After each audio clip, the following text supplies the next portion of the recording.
The hosts and guests on Everything's Messy podcast are not licensed healthcare professionals. The discussions in our episodes are not personalized medical advice. Always consult a qualified healthcare provider for medical guidance. Never delay seeking professional medical advice or emergency assistance because of our podcast. We encourage consulting with a healthcare professional before making any significant health changes. By listening to our podcast, you agree to the disclaimer. Thank you for listening to Everything's Messy podcast. Honestly, everything for me. It's changed how I take care of myself. It's changed how I see myself. It's changed the relationships in my life to very valuable, deep, and meaningful ones versus ones that I was just in to not lose love or to be in this space of conditional love with. Like, there was so much recognition there. It's helped me help so many other people as well. It's helped give me the courage to speak into other people's lives and be confident and competent in that. Hey, welcome to Everything's Messy podcast, where we celebrate the beautiful but messy life experiences that most, if not all, people go through. Get ready to embark on an exciting journey through the raw and unfiltered stories of everyday people. Here, we dive into messy realities of life, from making messy mistakes to triumphs and everything in between. Are you sensing a theme? That's right, it's messy. But this just isn't about the mess. It's about finding strength and resilience in the midst of it all. We'll explore how health, fitness, and wellness play a crucial role in navigating life's twists and very messy turns. And we'll challenge conventional systems, because sometimes the most unconventional paths lead to the greatest discoveries. Join us as we embrace the messy, beautiful, and endlessly fascinating stories. Each episode is a testament to the power of our messy journeys and the beauty that emerges from the mess. So grab your favorite beverage, coffee, sparkling water, whatever it may be, and prepare to be inspired. Are you ready? Let's get messy. Hey everyone, welcome back to Everything's Messy podcast. I am your messy host, Sarah. I have with me today Amy Lenius, holistic self-improvement coach, part of the growing phenomenon that is Next Level University, which I've had both Kevin and Alan on the show. So if you are listening to that, this is now Amy. Absolutely wonderful human. I just absolutely love her. And fellow homeschool mom, which we are all about celebrating the homeschool. Welcome, Amy. Thank you so much for having me. I knew that I would be so honored and excited to come into this space after I saw how wonderful you interviewed Kevin and Alan. There were such incredible episodes, and I was like, oh, this is a space that I would love to be a part of. So thank you so much for having me. Of course. I'm so happy you're here. And we've talked before, so I really enjoy every chance I can to not only spend time with you, but to get to know you better. And I think, here we talk about, messy journeys, messy story, messy healing, messy wellness. And I feel like coming out of those things, we all sort of have this story of how we found wellness. And so jumping off into your story, let's go to where you started and where you're at now. Thank you so much. I love the message and the premise of your podcast. It's so powerful because all of us have our messes that we hopefully grow through and learn through and come out of. And I think there's always so much lessons in the mess if we allow ourselves to dive into that. And so I'm so excited. And I deeply believe that that is a huge part of my story. What a bunch of consecutive messes in a row. I like that. Yeah. So my mess started really young. I was in my mid-teens and I became very ill. I became very sick very fast with going through puberty, going into becoming a woman, which is a huge statement in my story, positive and negative. And it was one of those things where I just became really sick and I started noticing that I was on a different path and a different trajectory than a lot of the women around me, young women around me, going through that same time. And I started noticing that, hey, this is something that is taking me out more than these other women. I am in way more pain than these other girls. I am hormonally struggling compared to a lot of these other girls. And as soon as I started asking questions and as soon as I started reaching out for help, I got met with a lot of, oh, well, this is normal. You're becoming a woman. This is what is normal for women going through puberty, for you to become this. I can't even. The amount of things that were said to me, honestly, of this time. And it was trying to make positive and how I should be excited. I should be leaning into this time. I should be so excited that I'm going through this process. And so I did what I could to go through the process with as much grace as I could, but it just kept getting worse. I started having symptoms outside of my cycle. I started getting more debilitated. And so I had to keep going into doctors and looking for help. And I just kept getting met with that same attitude of, hey, this is all about becoming a woman. This is all about being female. And you know what? This is your life now, basically, until you go through this wonderful thing called menopause. And then it's this whole other thing. And you're like, oh my gosh. So eventually I became so sick that doctors started taking a different look. And I ended up meeting a doctor who decided to give me exploratory surgery, which I was all for at this point, which sounds crazy, but I was desperate. After you've been in pain for so long, I think at that Years. point, you're just like, do what you must. Yeah, whatever it takes. Thank you. And so they gave me an exploratory surgery, and they did find out I have a condition called endometriosis, which is where your uterine-like tissue or liner likes to proliferate outside of where it's supposed to. So it's attacking all sorts of different areas and growing and proliferating where it's not supposed to be. And it causes all sorts of problems in women. And it is a hormonally based condition. And so then I really got met with, okay, well, this is now your life because this is an incurable thing and there's only so much we can do for you.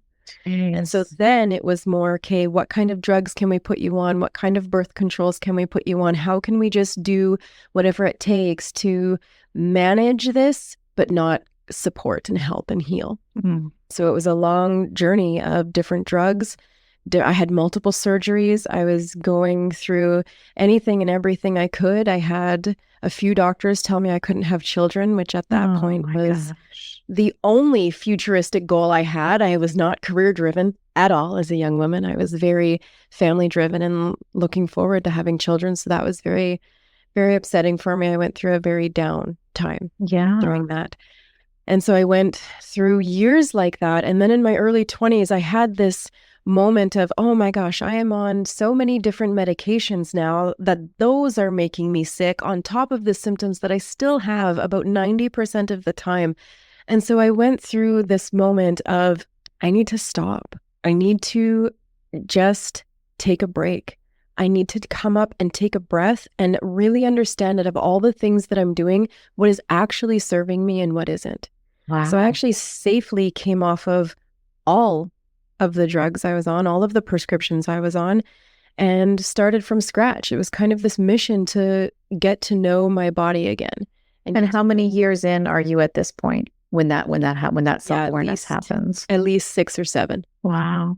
Yeah, so probably from my age of 15 to 21, 22, probably 22. And just suffering in silence and pain and being told this is normal. And wow, that's incredible. And so you decide, stop, just stop it. Mm-hmm. And what was your hope at that point? I didn't have much. I'm going to be honest. I didn't have much hope. I just needed a break from all of the symptomatic problems I was having just from the prescriptions and things that I was on. I wasn't feeling very good. My guts were a wreck. If you take a lot of anti-inflammatories, it is not good for your gut health. And I just wasn't feeling like myself. And so I wanted a clean start. I told myself if I had to go back on some of these things because I needed to, then I needed to, but at least I would know. Because it had been years and years and years of this kind of life. I didn't know anymore what was helping me, what wasn't, where I was at physically, because I was just so numbed out with all of these different prescriptions. And so it was a decision that took time. I came off of everything as healthily as you can. And it was at the time a decision that also impacted we were engaged at this point. Chris, my husband, we were engaged. It affected him as well because I came off of my birth control. And so that was a decision we made together as well. But I had very low hopes in my heart of having children. And so I started dipping my toes into other therapies, other modalities. I did acupuncture. I went to physio. I did cranial sacral therapy. I myself was in school to become a massage therapist, so I was in touch with all of these different modalities and who I could go to. So I kind of leveraged that, and I found so much power in different modalities and how it can help different people. And I didn't need to go back on anything after a while. It was just this time of, well, I was already in pain even on the drugs. I can handle the pain that I'm on off of the drugs and just see where this takes me. And it took a few years of just discovery and exploration. I found a wonderful naturopath. I had already, by the time, actually, I skipped a step. By the time I had found the naturopath, I had already had our son. So Wow. just from clearing my body, getting some rest, allowing my body to have some space to breathe, and going through some of these different therapies, I was able to get pregnant. Chris and I were actually, I think, 15 weeks pregnant at our wedding, and it was just a whole part of the celebration. There was nothing negative about it. It was really beautiful and exciting for us because I had a surgery booked for, we got married in June. I had a surgery booked in August to kind of help me clear everything out so that hopefully we could get pregnant after that. Oh, And wow. I was able to cancel that surgery, which was really exciting. Amazing. And that was just a combination of all the different things that you were trying. Did one have like more success over the other? Like was the acupuncture more seeing more results with maybe something else, or was it sort of across the board, just a different way of looking at what you were going through? Yeah, I think it was across the board. I think it was giving my body the break from all the different prescriptions. I was about to say toxins, but they have their purpose. I do love that. They have their purpose, but there's also a detriment, right? They're meant to be reactive. They're not meant to be a consistent, right? And so there was that. I think giving my body that break was really important, and just going into and getting all of this physical support was really helpful, even just to maintain the level of pain that was tolerable for me. I felt, I was easing my back, I was easing my muscles, doing all these beautiful different modalities. And then we were able to get pregnant, which was really beautiful. And then after the pregnancy, after my first son was born, my symptoms started to come back. Interesting. Really? Yeah. So endometriosis goes away while you're pregnant. Wow. I didn't know that. Yeah. Yeah. And I have a lot of theories around that, but they are. Share. Do tell. Is it messy? Let's get into it. Well, so a lot of women who have endometriosis have really low progesterone levels. So their estrogen there's kind of different variances in their estrogen, but progesterone tends to be very low, and their cortisol, their stress hormone, tends to be really high. And you can't get pregnant in that kind of environment. And to hold a healthy pregnancy, though, you have to have a certain good, healthy level of progesterone. And so I think, and I believe, that having that beautiful surge and hold of progesterone helps that out, as well as your uterus is just busy doing other things. Sure. It's busy doing other things rather than making cells that are proliferating where they're not supposed to go, right? So there's a few things there. Interesting. Definitely. Yeah. Yes. That's so, wow. I didn't know that it went away when you were pregnant. That's very interesting. Yeah. So first son is born. You're now, so it comes back, and do you go back into what you were doing before, or now are you in this mode of like, I'm ready to attack and just take care of this? Yeah, I started expanding. I started being more conscious of my diet, of everything. It just, as healing journeys do, they take time. I think we all would love to hear that there's this one thing that I did that was done in a week and I was healed. And I think we all want this quick fix, but my healing journey was, a decade plus. I'm still working on it. I'm 37 now. I became pain-free probably between the ages of 26 to 28. So I'm looking at almost a decade. And so pain came back, and then it changed. And this is where it gets really messy. And then my pain changed, and I ended up in the hospital because my pain was so bad, but yet different than what I had experienced almost every day since early teenagehood. And so I went in the hospital, and they told me, oh, this is just your endometriosis flaring up. Here's some painkillers, go home. And then it got worse. So I went back in. Oh, it's just your endometriosis flaring up. Here's some better painkillers. Go home. The good It stuff. was like the first time in my history that my diagnosis didn't serve me. It labeled me and put me in this box that didn't need to be opened. And so I believe on my 5th visit to the hospital in less than a week, I stood my ground. I finally built courage. I built courage. I built a lot of things I had to build to go through the medical system the way I had already. But I stood in courage. And I said, you know what? I'm not leaving until someone takes a deeper look because I feel like I'm dying. I feel like I'm slipping away here. The pain is lessening in a weird way. It's different. And someone finally took a look. They did an ultrasound. I was rushed into surgery. I had an internal bleed from a cyst that had burst on my ovary and it didn't close. And so my whole abdominal cavity was filling with blood. And I know that because my surgeon took pictures and showed me after, which I was really excited about because I'm an anatomy and physiology nerd at heart. And so that was this whole messy thing. I would have died if they had kept sending me home with heavier narcotics and knocking me out. I was slowly dying. Not slowly. This happened in less than a week. But so that taught me courage. Courage through the pain. Yes. That taught me self-advocacy.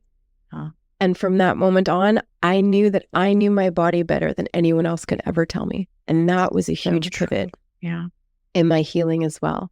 Before, I was just focused on physical, and doing whatever it took and almost suppressing what I was going through mentally just to go through the pain and do whatever I needed to make it. That's when I kind of put 2 and 2 together of, oh, this is a mental game as well. And it's all connected. It is. It's all connected. It is. And from there forward, my physical health never expanded past my mental health and vice versa. When you're sick, it's also very hard to have strong mental health. It's hard to feel good mentally when you are down and out physically.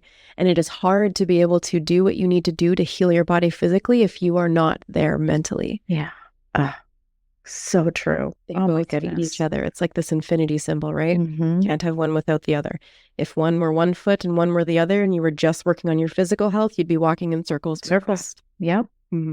So with that, my surgeon told me afterwards, well, we've gone in there, we've fixed the hole, saved your ovary, bonus, and cleaned up any endometriosis tissue in there as well. So if you are feeling up for it afterwards and are wanting another baby, now would be the time. And that's when we got pregnant with our second son. Oh my goodness. Wow. So I have 2 beautiful baby boys. Not babies anymore. They're 9 and 11, but man, that goes by fast. They'll always be your babies. They'll always be your babies. Yeah, definitely. And then it came back.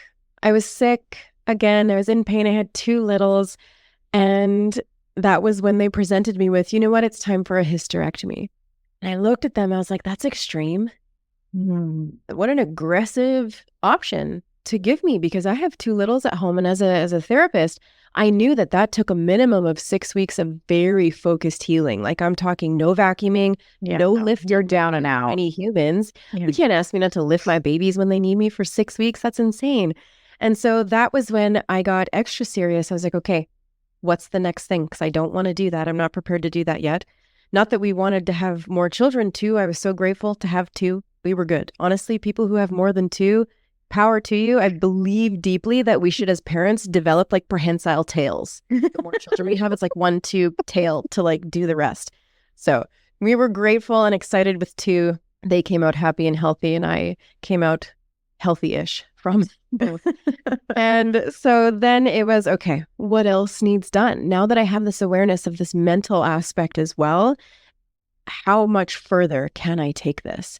And so I got really serious about my mental health. I got very serious about finding an aligned doctor, and I did. I found a naturopath who happened to be a male. I was really impressed with that, who taught me so much about how little we are told about our bodies and how much they work together as a community rather than these little parts we just want to focus on. I was constantly focused on by doctors, like on my bits. That's it. You are this. Amy, here's your bits. How's your uterus, right? And that's it. No one ever talked to me about my stress. No one talked to me about my gut health. No one talked to me about my sleep. No one talked to me about my liver function. And so going through that process and realizing how important it is to understand your whole body as a community. And this is someone who has studied anatomy and physiology and like understands how much they work together. But even then, I needed to see it from my own illness and why it was relevant. And so I tackled that first. And then I was exposed to the facts that your external environment is just as important when it comes to physical healing, physical and mental, physical, mental, emotional. Your external environment and your internal environment are like that infinity symbol, like I said. So what kind of endocrine disruptors am I using in my home? that are affecting my hormones. All of them, by the way. I was using all of them.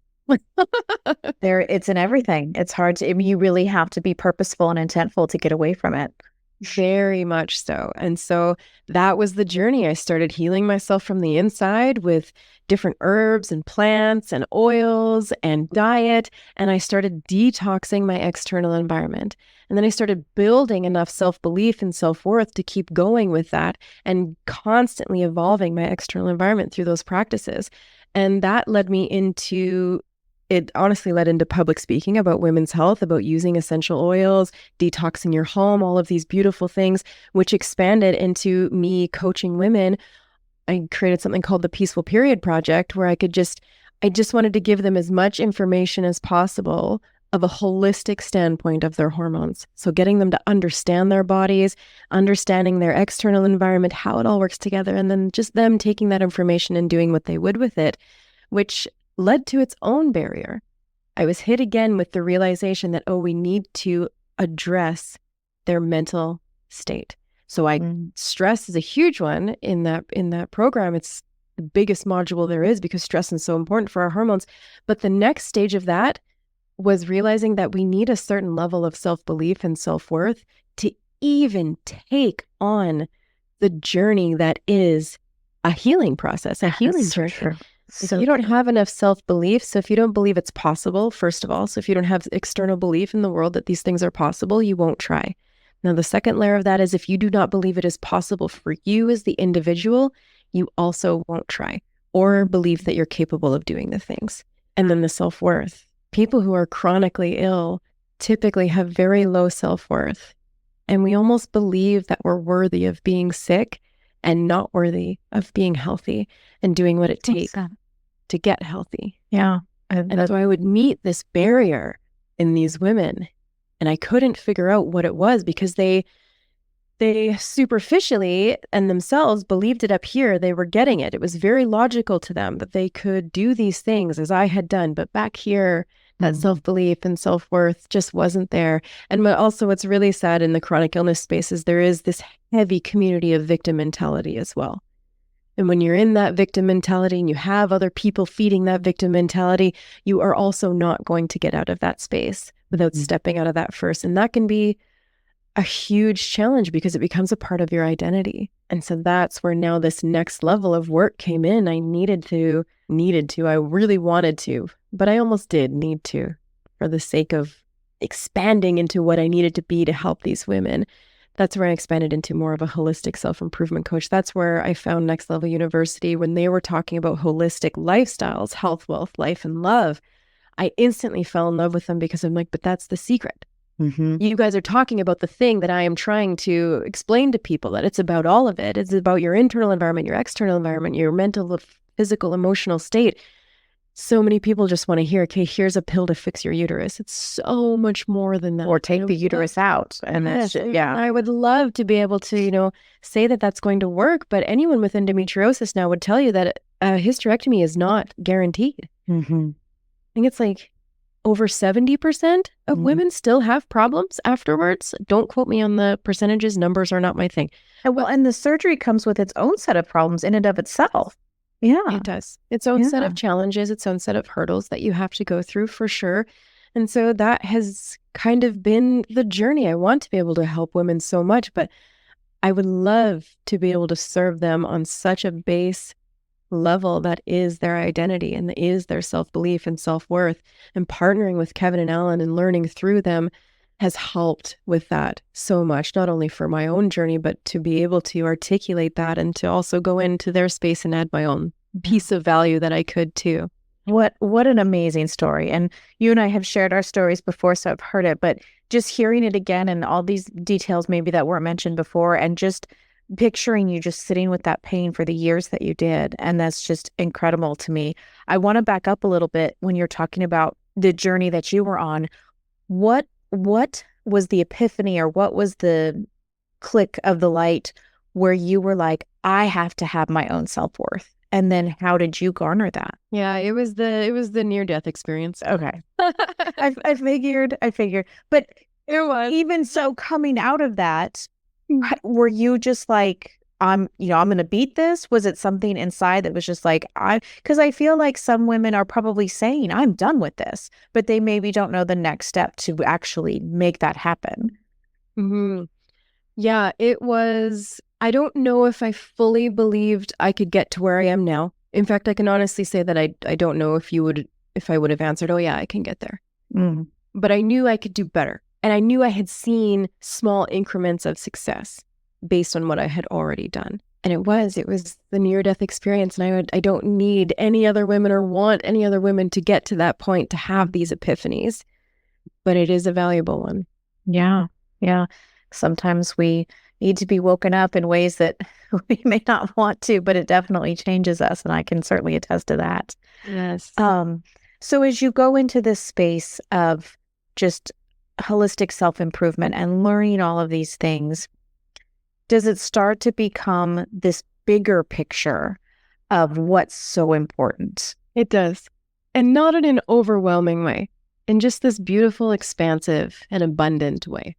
I love that. I love that. And so somebody comes to you and they're, they have no hope. They feel helpless. What's the first thing you tell them? I actually just ask them questions. It's hard to hear from someone else who is so far ahead or in a different scenario than you that there's hope.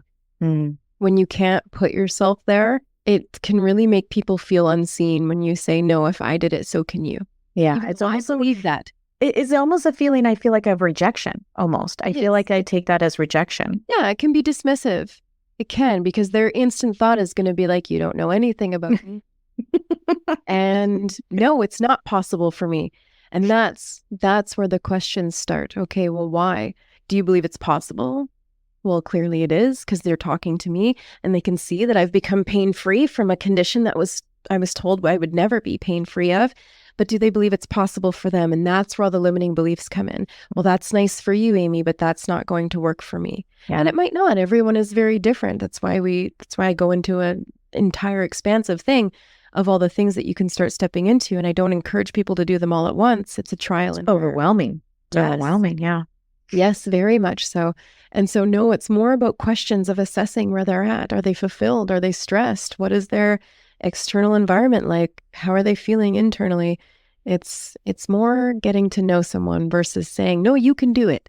Instantly. As soon as you say that, people are going to be like, no, insane. Yeah. You don't know me. Exactly. You don't know the journey that I've had. Right. No, and I feel like that in and of itself, especially if they get the courage to come up and, ask or talk to someone about it, if they're immediately met with just, anybody can do it. I mean, that's just so, maybe not gaslighting, but it's like, well, if anybody, I'm trying to do it and I can't seem to get a hold of it, that's really hard. Mm-hmm. Yeah, it's an assessment of self-belief. It is. So if I said to someone, yeah, you could do this too, and they had high self-belief, they'd be inspired. Sure. If I said, yeah, you can do this too to someone with low self-belief, it would be almost detrimental to them. They'd feel very unseen and very unheard. And do you subscribe to the whole, you have to be in the mindset to be ready to receive it for it to maybe even work? Because if you maybe have these blockades of, I don't believe that stuff, I don't think acupuncture is going to work, like this is all too woo-woo for me or whatever, like they also have to believe some of that, right? Yeah, sometimes you need to hear it to step into the mindset though too. You need to hear that, that it's possible, that maybe, I think it's questioning something that maybe you've never heard before. If you're an abundant thinker and you hear something new, it's going to create questions within you of, oh, I didn't even know that was possible. What does that mean? What does that mean about me? What does that mean about my journey? Yes, it really depends on how people receive the information. So some people are definitely going to need to hear it to get that kind of curiosity themselves. Other people, it's going to be a little bit different. So yeah, I think it's more just, are you open to hearing stories of healing? Are you open to hearing stories of success? Do they ignite you or do they kind of make you grumpy? And that is a really good self-assessment. There's no right or wrong answer there. Sure. It's just wherever you're at. Where you're at. And then where do you want to go? And how can you build from that place of accurate self-assessment? Yeah. And I think going back to what you said a little bit earlier about sometimes in that space, you have this victim mentality. And I feel part of that is just because you've been so defeated for so long. The doctors maybe are gaslighting you. They're telling, like you were told, oh, that's normal, just deal with it, and you're going through. And so you just start to feel, helpless, hopeless. It's an ongoing battle. And I think I just hate that. I hate, especially for women that are told all of this is normal. To a certain point, yes, we are going through the change like everybody has, but at what point do you say, time out? This is way off course. Yeah, the second it's hindering your lifestyle. Yeah, definitely. Yeah. The second it's causing any kind of negative effect on your livelihood and your lifestyle, it's out of the range of normal. Yes, it's common. It is absolutely common for women to suffer hormonally with painful periods, with all sorts of things. I mean, the numbers in Canada are 1 in 6 women who have some sort of hormonal disorder like endometriosis, PCOS, infertility. Too many. Yes, it's common. It's not normal. It's not normal for our bodies to function that way. I hear that a lot. Common, but not normal. And so then looking back a little bit farther, just talking about the nutrition side, do you think it was your upbringing of the foods that you were exposed to and other, cleaning products and stuff like that? Was it a buildup? Is there anybody in your family that had suffered like that? No, my poor mother, she didn't even know what to do with me because she had never suffered, ever. She had no problems. And so it can be environmental. There can be genetic factors, but I deeply believe that environmental factors play in very heavily when it comes to dis-ease and sickness. And so, yeah, definitely. I mean, I grew up in the 90s. That was the all the fragrance, all the different kinds of processed foods and things. My mom wasn't big on processed foods, though. She was very much we were very much like a meat, potatoes, salad, plain garden salad kind of household. Like, I didn't discover hot sauce and cilantro until I left the house. So That's okay though. That's okay. So more, do you think then of just what you were exposed to? Were you an athlete? Did you have lots of sports going on and things like that? I did, but I did it because it was fun. I was never like an excellent athlete. I was middle of the row. I loved basketball. I loved volleyball. And eventually we got to a point as a basketball team where I needed to go all in on either volleyball or basketball. And I picked basketball and played point guard in high school basketball for... Wow. Because I often hear a lot of times female athletes, because they're working so hard physically, they lose their periods. They have other things that are happening. So I just wonder if maybe that was contributing as well. Yeah, no, maybe not as much for me, but that is a huge factor for developing young girls. Definitely. If you're not balancing out rest and stress reduction and the proper nutrition with the activity, it can be detrimental.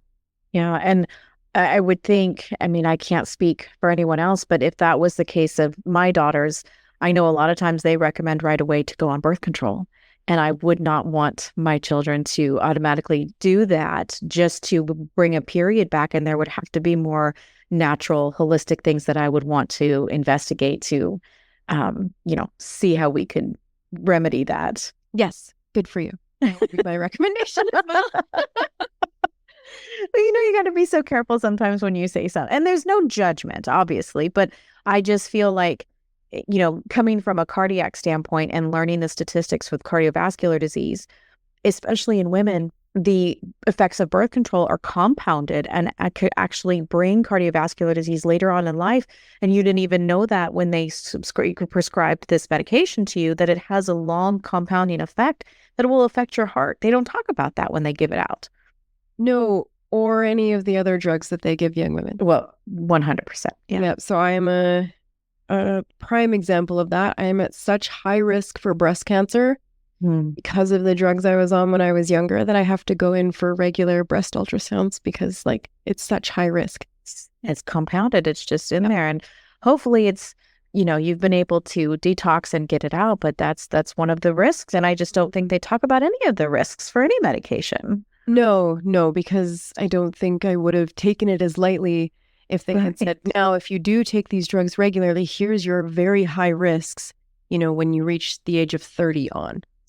Wow. But, yeah, I would have looked at it different. right? But you go in and you want, and we should be able to put our health and our care and our well-being into these professionals. And it's not always the case, unfortunately. We do need to be our own advocates. And that was the biggest lesson that I learned. I was going to say, yeah. So you talk about being your own self-advocate. And I feel like maybe that isn't just in the medical space, but as it should be, but hopefully it goes into other points of your life, finding your courage and things like that, because I feel like sometimes kindness is mistaken for weakness because we try to go along to get along and we're the peacekeepers and all these things, but we somehow lose to differentiate between standing up for ourselves and advocating for what we need, and then maybe not wanting to come across as unpleasant or something like that.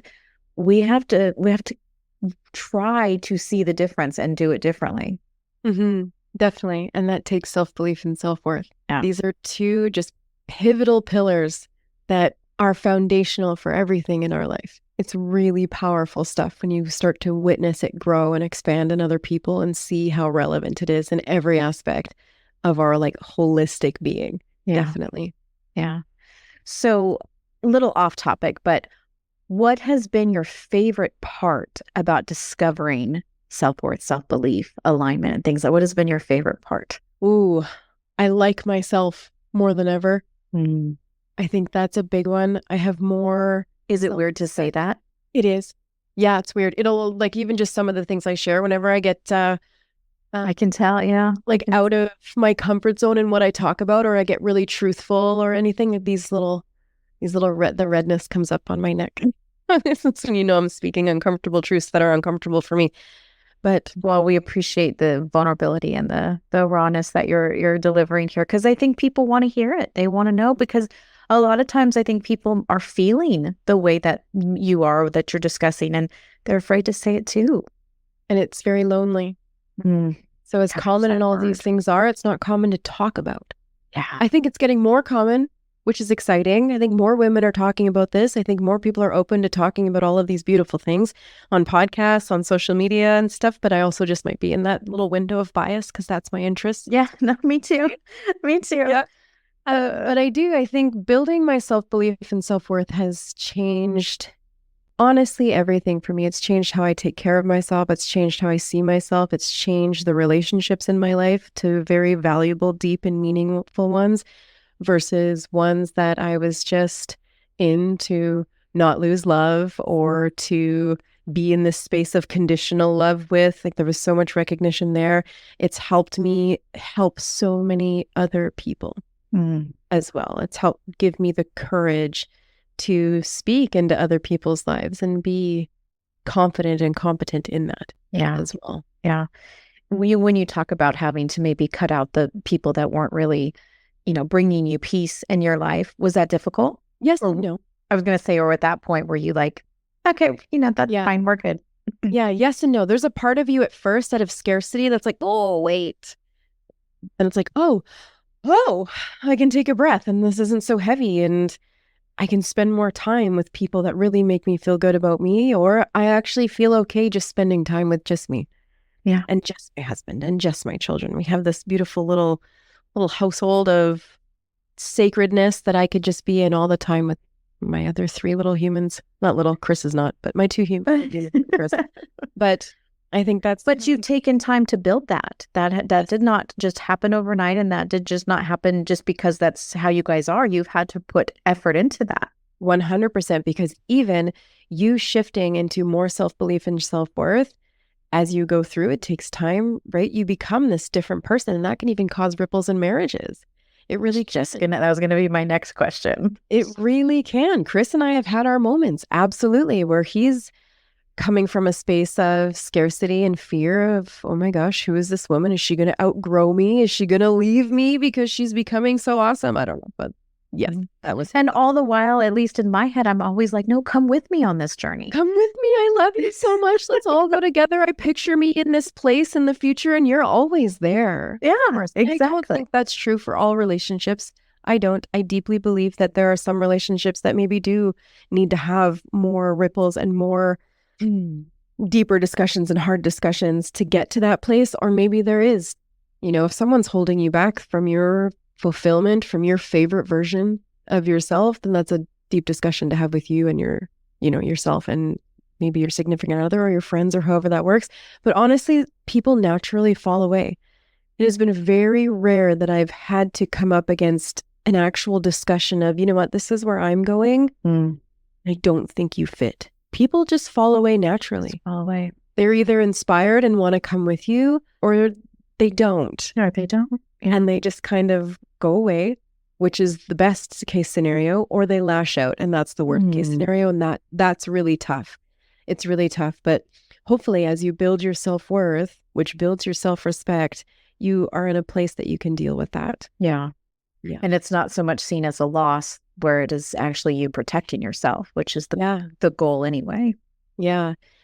Yeah. Building my self-worth has given me the ability to constantly ask myself, does this person, place, thing, idea increase my self-respect or decrease my self-respect? And the answer is not always easy. It's like, hey, I'm tired. I would rather sit on the couch and watch Netflix with a giant pint of ice cream. But I haven't done my yoga today. What is going to increase my self-respect or decrease? Well, it's the yoga. Fulfillment and those things aren't always the easiest path, but it's those kind of things. And I do that with people as well. And sometimes when you leave a conversation or leave an interaction with someone and you feel kind of yucky and you feel less than and you're kind of miserable, that's worth an assessment. It's like, did that increase or decrease my self-respect? Oh, no. Yeah.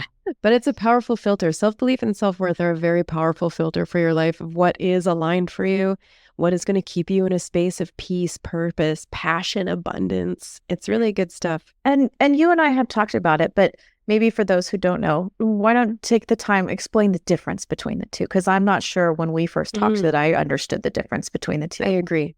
We're talking like everyone knows what holistic and self-belief and self-worth are. Absolutely. So self-belief is your level of belief in yourself in the external world, what you are able to achieve, accomplish, and just honestly do. What do you believe yourself capable of? Self-worth is all internal. What do you believe you are worthy of? Our goals, anything we want in this life, will never exceed what we believe we're worthy of. And logically, we're like, oh, we're worthy of everything. Everyone's intrinsically worthy. We absolutely are. But what you actually believe in the back of your brain of your actual worthiness, your external environment will only ever meet that.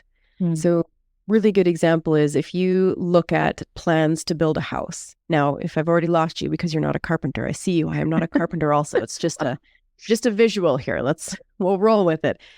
You look at the plans to build a house and you say, oh, I can build that house. I can absolutely build this house. It might take me 10 years, but I can learn the skills, get the people, collaborate with whoever I need to, and I'll be able to build that house.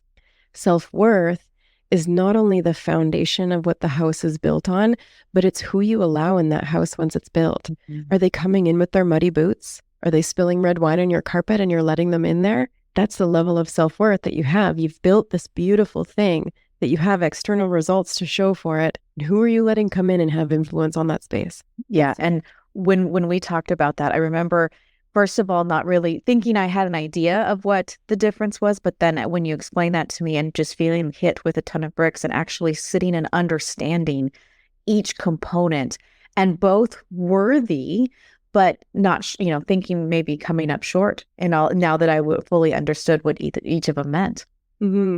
Yeah, and typically we have more of one than the other. Yeah. Our community at Next Level University, I would say like almost 8 or 9 out of 10 people have higher self-belief than they do self-worth. And that's where a lot of achievers in there that have low self-worth. Yeah.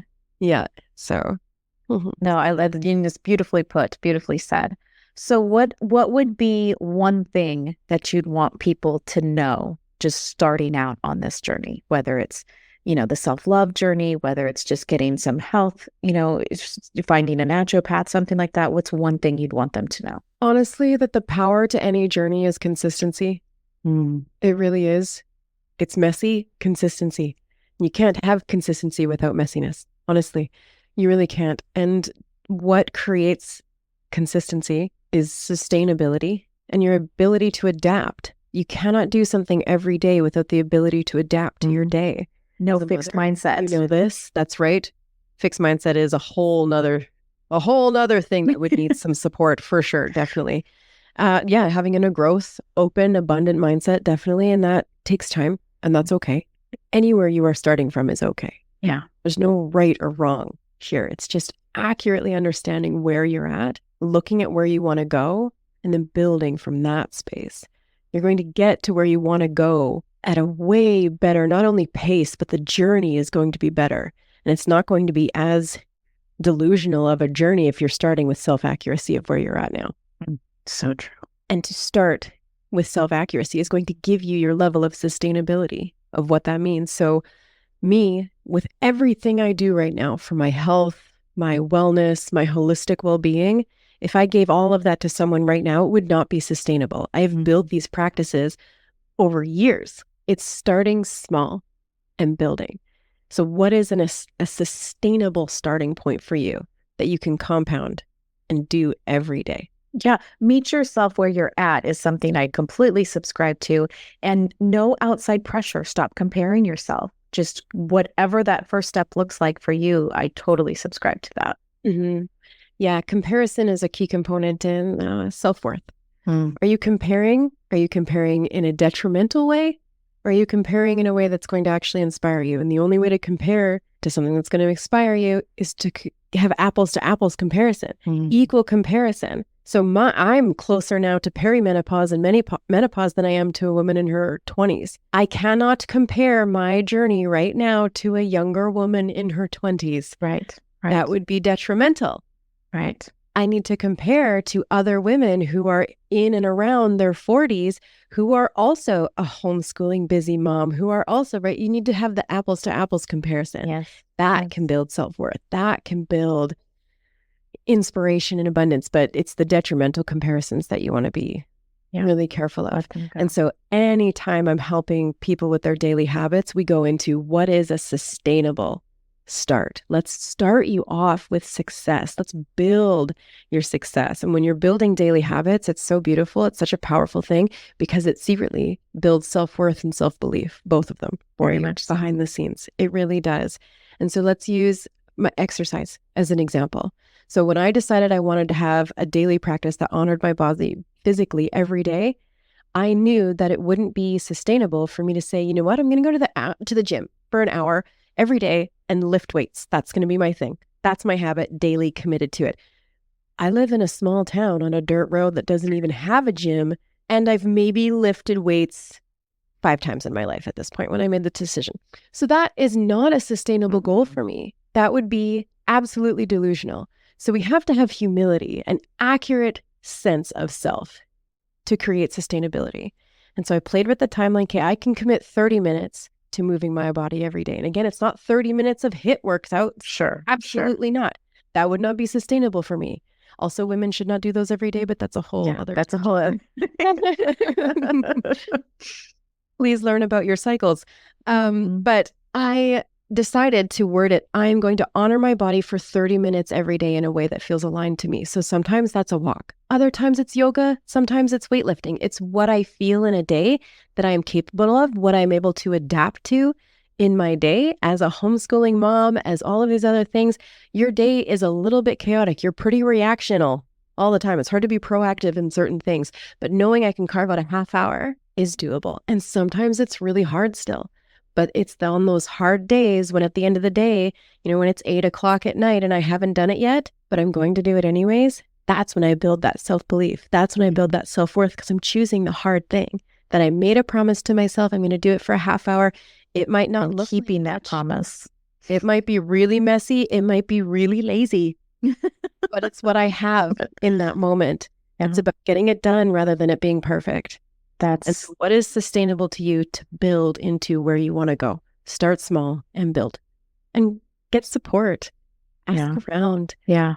Be inspired by those who are ahead of you because they will never tell you what you want to do is crazy. Exactly. Oh, exactly. Oh, so beautifully said. Gosh, Amy, every time you and I talk, I'm just trying to soak up everything that you say. I love everything you say. And this is one of those situations where I do aspire to be in your space and the things that you're doing. And you so gracefully have this energy to just welcome anybody, and just you are supportive to anyone who wants to do that. And I just think that's very wonderful. Very, very wonderful. Thanks. So if somebody wants to reach out to you, if somebody wants to meet with you, talk with, like, where can they go? I am an open book. I am happy to answer messages. I am on social media, Instagram, Facebook. It's just Amy Lenius. It's my name. You can private message me anytime. I'd love to chat. And I do offer free calls to anyone who wants to connect. Trust me, she's amazing. You want to do it. Thank you. Trust me. Amy, thank you so much for being here. Thank you for sharing your wisdom and your truth. I know that was a little bit uncomfortable. I'm so appreciative that you were able to share all that with us. And I just really am so grateful that you came. Thank you so much for having me. This was a beautiful conversation. Very much so. Hey, thanks so much for listening to Everything's Messy podcast. If you enjoyed the mess you heard here today, if you wouldn't mind leaving a review or maybe a follow, I will even take a messy comment, or otherwise, that would be awesome. Social media is where you can find me. I am on Instagram and Facebook at Everything's Messy Wellness. Website is at everythingsmessy.com. Email at sarah@everythingsmessy.com. Reach out. Let me know what you think of the mess. I welcome any and all feedback. If you think you have a messy story and you would like to be a guest on my show, you can find the guest form on the website. Thanks again for listening to Everything's Messy podcast, and keep it messy.